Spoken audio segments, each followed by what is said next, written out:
God could fill Bezalel and Aholiab with his spiritful design, then be rest assured your creativity is not an accident.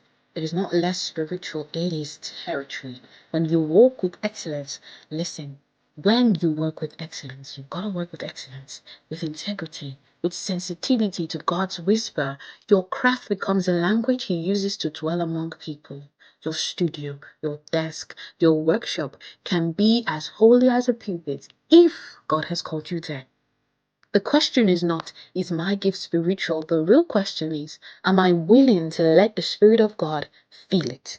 Bezalel and Aholiab show us that God doesn't just anoint voices, He anoints hands. He doesn't just call preachers, He calls designers.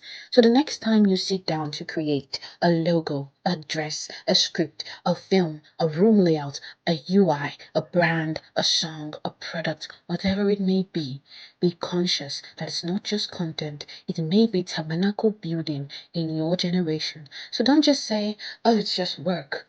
I think you should be saying, Lord, breathe on this. Make my craft a place where you can dwell. Bezalel and Aholiab never wore the high priest's garment. They never entered the Holy of Holies with blood in their hands and incense in their fists. But their work built the place where all of that happened. They may not have been sent to stage, but they were sent to structure. So maybe you're not the face of the ministry. You're not the one on the flyers. You might be the one designing the flyers, writing the copy, editing the video, building the app, designing the space, tailoring the comments. Maybe your role is to build the environment where others encounter God. Heaven sees that. Heaven writes that down.